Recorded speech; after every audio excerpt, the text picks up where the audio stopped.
you sometimes have an odd feeling about the person in your circles, and you can't really put your fingers on what it is.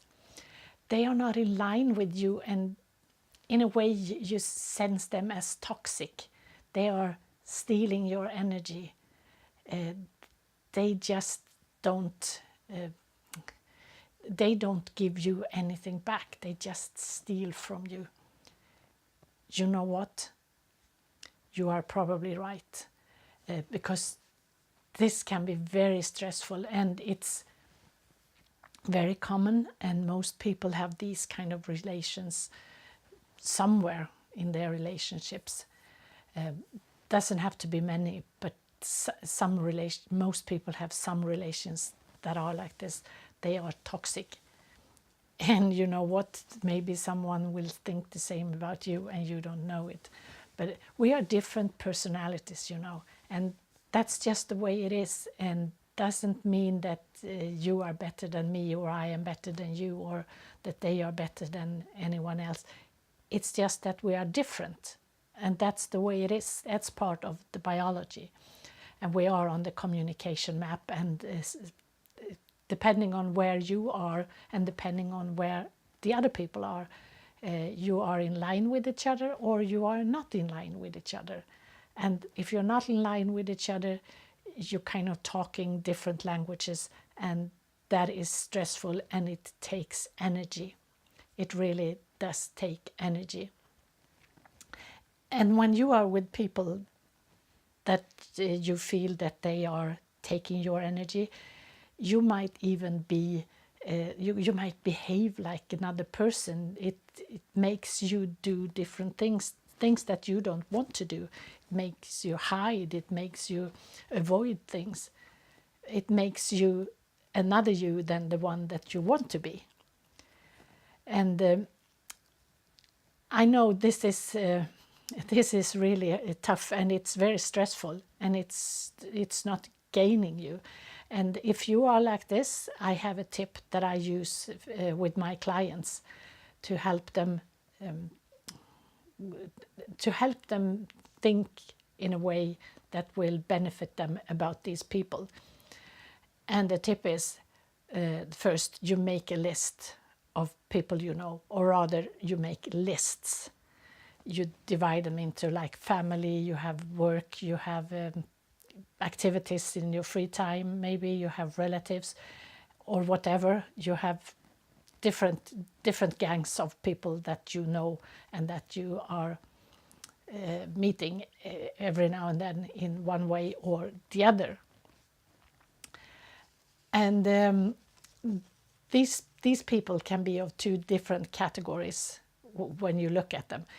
When you have these lists, you look at them, and there are maybe a handful at the most. I would say at the most a handful of people that you are not in line with, people that you really don't want to be with, people that are taking your energy more than giving, and you just don't know what to do with them, because they're there and they are in your circles, and you do not want to go up to them and tell them to get out of your circles, because that would not be appropriate. And they can be of two different kinds, these people. They can be, the first kind is the ones that you really still have to deal with because they are part of your workplace, or they are relatives and you just can't shut them out. The other the other people are the ones that are just friends or acquaintances, and that you really don't have any projects with in any sense, and that you just don't have to talk to. But they are in your circles, so they come there anyway. So these are the two different kinds, the ones that you have to deal with one way or the other, and the ones that you don't have to deal with. And the ones that you don't have to deal with, the second kind, you can just not be with them. You don't invite them, you don't go and talk to them, you just don't do it. And I don't mean that you should be rude if you meet them. You should definitely be very nice. And now that you know that they are the ones taking your energy, you can kind of be even nicer, because they can't harm you anymore, because you know that this is the problem and you can avoid it. You can say no, you can leave, and you can do that in a nice way. So those people are the ones that you just don't mingle with them if you don't have to, and if you do, just be nice and move on.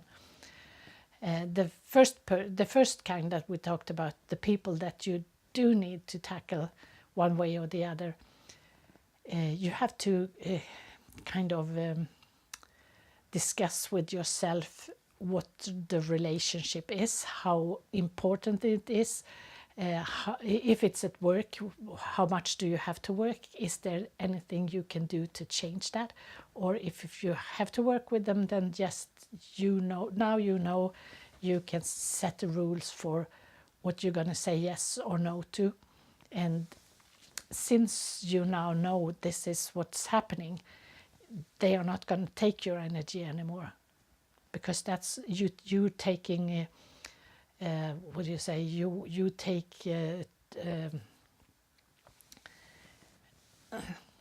I forgot the word, but you are in charge of your own life now and your own thoughts, so you can say no, or you can deal with it in a much easier way. And then you have the relatives. It's the same with them. If you do have to talk to them, you just be nice, and you just choose not to involve too much in whatever.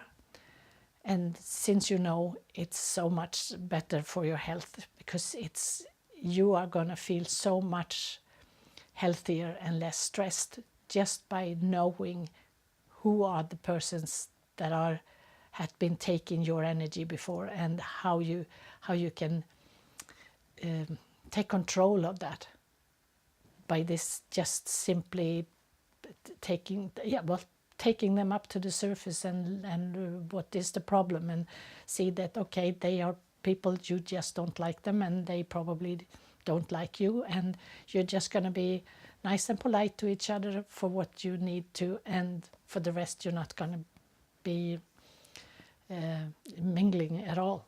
So I hope this helps you, and if you need help to structure this, or to take these steps, or see what is what, then feel free to click the link, and we can set up a short free chat for free to see what your needs are.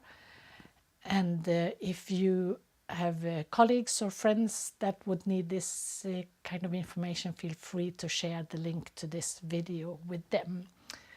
So to a healthier you with healthy relationships.